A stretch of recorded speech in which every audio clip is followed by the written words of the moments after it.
Hey, good morning. I wanted to share something with you. I had a pretty interesting dream last night. I'm gonna try and be as succinct as possible because I don't want to go over my time. So, I was in a boat, like like a dinghy sort of boat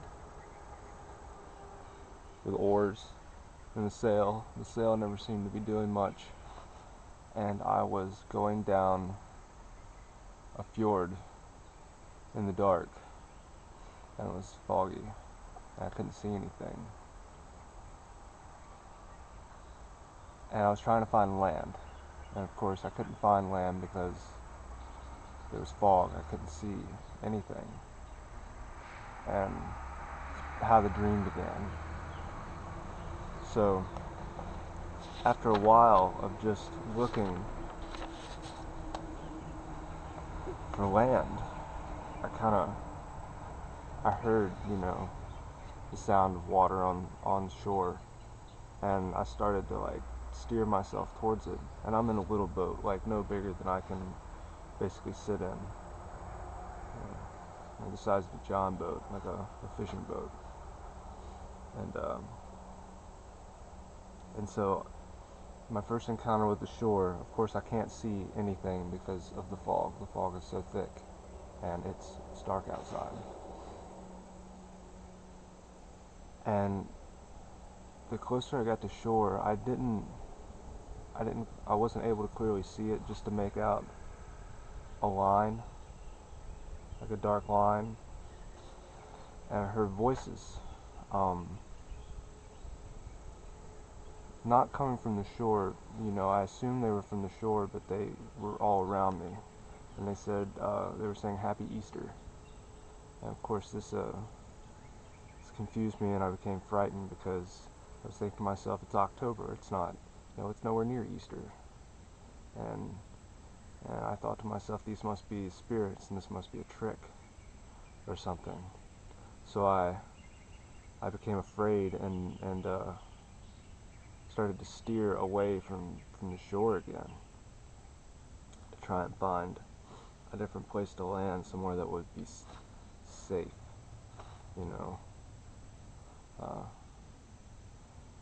and after some difficulty of getting back out, you know, away from shore, thinking that that's where, these voices were coming from, and feeling pretty down, and being concerned that I might not find any land to rest on, I saw a campfire, like glowing, like really distant from me, in the through the fog, through the mist, and like wow, there's actually a person, a person. I can go by this campfire and get warm, and so I turned my boat towards you know towards the campfire and started making my way to shore, and I got really close, and I got to the point that I could like see where the campfire was, and that the campfire wasn't on shore, but it was just like in the woods above the shore, and that there was someone tending the fire. He was just sitting there, just kind of watching the fire, and and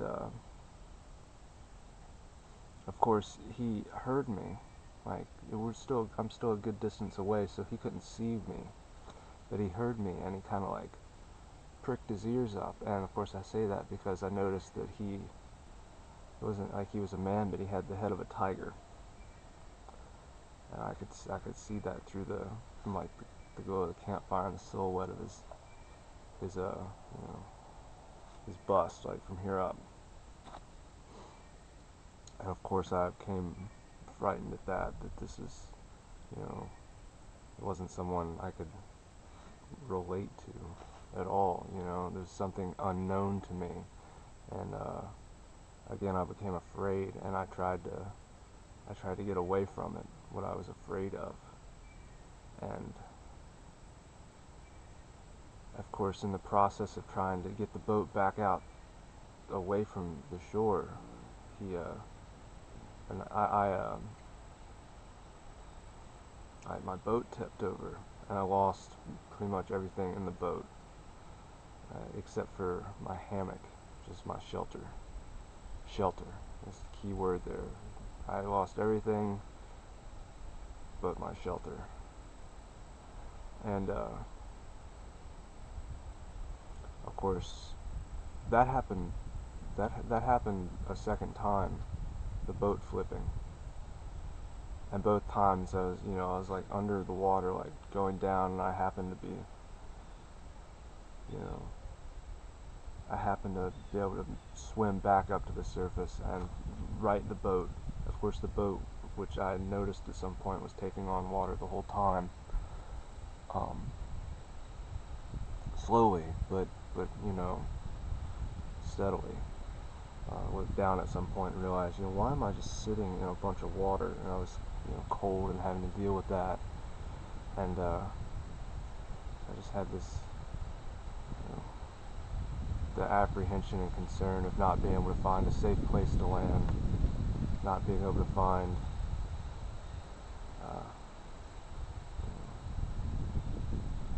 I guess any sort of break from the current situation. And so I just made my way. I continued to make my way through the dark, down the fjord in the fog. To I remember crossing under a very broken bridge that was high in the air, and that kind of marked the crossing point between what was unknown to me and what was known, what I was familiar with.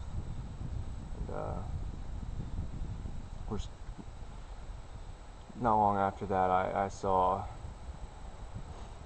lights of a town of sorts on far ahead across the channel, resting along a hillside like a little town or something.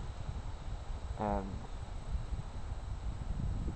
of course I made my way to there eventually, not with the boat. I lost the boat.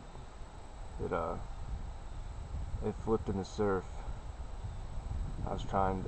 The current was pulling me away from the town, and I tried to like turn it to get it back, and the current just took the boat and flipped it, and I ended up not swimming to shore, but being, washed ashore, like by the surf and the waves. And all I had with me was my shelter, my hammock. And no clothes, just like swimming trunks. And I made my way into this town, which really wasn't a town. It was more like a resort of sorts. And a few things happened in the town. I was trying to, no one spoke my language, and so I just kind of, I was around things that were familiar to me, but I was still set apart. And I found my way down to a section of this resort area town. It's like a hotel, basically, just an outdoor setting. I don't know. Not a lot of roofs, a lot of time spent out in the open air, I guess.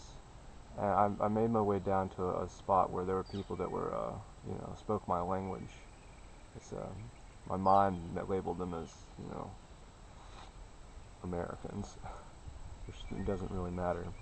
But they were all together, and they were all sitting in one big room, like a cinema. They were all watching a cinema. They were all staring at an enormous screen. And I kind of made my way down into the crowd. Of course, everyone's sitting, and it didn't take too long before they were displeased with me being there.